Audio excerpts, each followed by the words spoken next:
Bonjour à tous et bienvenue sur ma chaîne. Ravi de vous retrouver pour une nouvelle vidéo de présentation de jeux de cartes sur la thématique d'Halloween.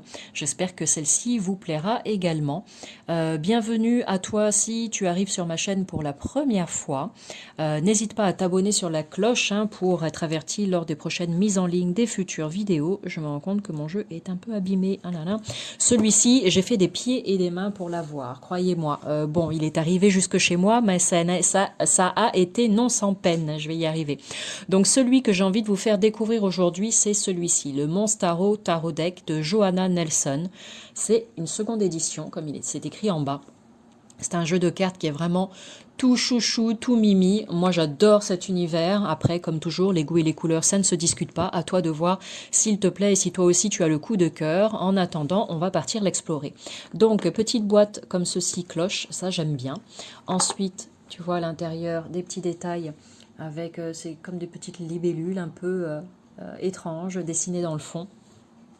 Et ensuite, à l'intérieur, tu as ici les cartes et là un livret, un petit guide. Le guide est en noir et blanc. C'est un jeu qui est en anglais. Je ne sais pas s'il a été traduit en français ou pas. À vous d'aller vérifier. Mais voilà, tu as un petit livret avec une proposition, avec des propositions de tirage de cartes, le tirage à 3 cartes, le tirage à 4 cartes.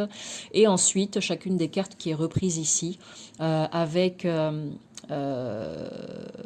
l'interprétation de l'artiste, c'est intéressant. Tu as des mots-clés, l'interprétation de l'artiste et puis la signification de la carte. Donc c'est intéressant d'avoir le point de vue de l'artiste également. Donc voilà, un petit livret très simple, mais que je pense est très très bien fait. Ensuite, concernant les cartes, voici le dos, que j'aime beaucoup. Voilà. Et la tranche est, alors elle est neutre, mais on dirait qu'elle est bleue avec l'ensemble de toutes les cartes, j'aime bien. Et la qualité des cartes est très bonne. Quant à la dimension des cartes, elles sont plus grandes qu'une dimension classique de tarot. Regarde, voilà, j'en profite pour te montrer, ça tombe bien, j'ai un jeu à côté de moi. Donc voilà, elles sont bien plus grandes, plutôt un peu dans l'esprit d'un oracle. Alors pour la prise en main, du coup, il y a vraiment, comme il y a 78 lames, il y en a 79, tu vas voir. Forcément, la prise en main est un peu plus compliquée, mais en mélangeant tout doucement, tu peux y arriver sans aucun problème.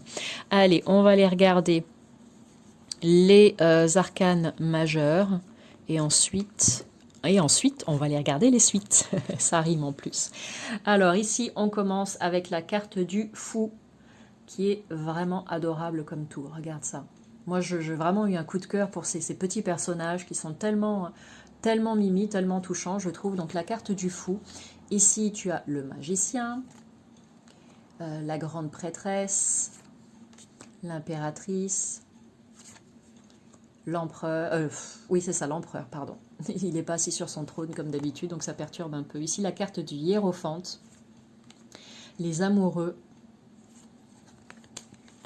un univers très enfantin je trouve. La carte du chariot, la force, où le lion est remplacé pareil par ce petit personnage, néanmoins avec des dents bien pointues. La carte de l'ermite, j'adore le vieux sage, avec sa bougie sur la tête, et puis c'est une sorte de petite luciole comme ça dans sa lampe, dans sa lanterne. La roue de la fortune, la carte de la justice, le Hanged Monster, c'est le pendu en fait, le monstre pendu. Ici la carte de la mort, la tempérance, le diable, ici la tour, tout s'effondre, la carte de l'étoile, ici on a la lune et hop le soleil. On a ici la carte du jugement. On reconnaît quand même, hein, d'accord, avec les lames du tarot. Ici, la carte du monde. Et donc là, il y a une carte supplémentaire qui est pour moi la carte de l'illuminé. C'est comme ça que j'ai envie de l'interpréter. Je ne suis pas allée regarder dans le livret la signification qu'on a donnée à cette carte, mais c'est comme ça que j'ai envie de la prendre, moi. C'est vraiment l'illumination, c'est-à-dire qu'au-delà du monde, c'est vraiment quand tu as atteint cet état-là et où tout est... voilà, tu fais un tout avec... tu fais partie de l'univers et l'univers fait partie de toi, mais là, plus, quoi. Allez, on poursuit. Je vais diviser en deux. Allez, hop, on va faire ça bien. Voilà, on va commencer avec ces deux séries-là.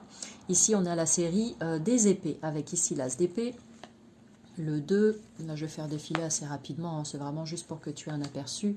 Il n'est pas nécessaire de s'arrêter sur chacune des cartes. Tu verras déjà comme ça très bien. N'hésite pas à faire des pauses si jamais tu en as envie. Pense à enregistrer la vidéo aussi, parce que parfois, hop, on se dit, ah bah tiens, celle-là, elle m'intéresse, je n'ai pas vraiment le temps là, de la regarder complètement, j'y reviendrai plus tard. Et si tu n'as pas pensé à l'enregistrer, tu pourrais avoir du mal à la retrouver, surtout si tu n'es pas abonné à la chaîne.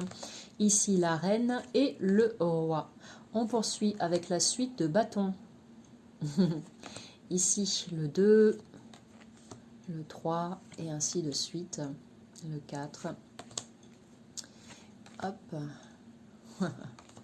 N'hésite pas hein, à venir sur Facebook ou Instagram, sachant que je suis quand même beaucoup plus active sur Instagram. N'hésite pas à venir me retrouver. Tu as tous les liens qu'il te faut dans le descriptif sous cette vidéo pour venir papoter avec moi et me dire si tu as vu cette vidéo et ce que tu en penses. Voilà, est-ce que tu as eu le coup de cœur ou pas? Et éventuellement me suggérer, pourquoi pas, d'autres jeux aussi, parce que je ne les connais pas tous, bien évidemment. Ici, la série des écus, des pentacles. Tu auras reconnu, je pense, le petit symbole là. Donc n'hésite pas, hein, d'accord? Moi je suis toujours très curieuse de découvrir des nouveaux jeux. J'adore aussi tous les créateurs. J'ai créé moi-même quelques oracles. Là en ce moment c'est en stand-by, mais j'ai des idées en tête et puis j'espère qu'elles verront le jour un jour. Mais voilà, j'adore aussi tout ce qui est auto-édition quelque part. Donc le travail de tous ces créateurs et créatrices aussi qui font des choses remarquables de A à Z. Donc c'est pareil, si tu as créé un jeu, n'hésite pas à venir me le dire pour que je prenne le temps d'aller jeter un coup d'œil. Ici, l'as de coupe, donc la série des coupes pour terminer. Voilà, le 3, le 5, 6, 7. Et je m'aperçois là, en fait, en faisant passer toutes les cartes, qu'à chaque fois, elle a marqué son nom. Et je trouve ça, c'est rigolo. Ouais, elle l'a écrit là aussi. Je la trouve très jolie celle-ci, le 10 de coupe avec l'arc-en-ciel. Elle est magnifique. C'est vraiment très beau. Et donc voilà, on termine avec le roi de coupe. Donc voilà pour la présentation de ce Monstaro. J'espère que ça t'a plu et que ça te donnera envie ou bien de l'acheter ou bien de sortir ce jeu si tu l'as et que tu l'as mis de côté depuis un moment ou bien tout simplement de te mettre à tirer les cartes juste pour ton propre plaisir personnel. Et sur ce, eh bien, je vous envoie plein de belles énergies. Et puis, je vous dis tout simplement à bientôt pour du nouveau contenu. Salut!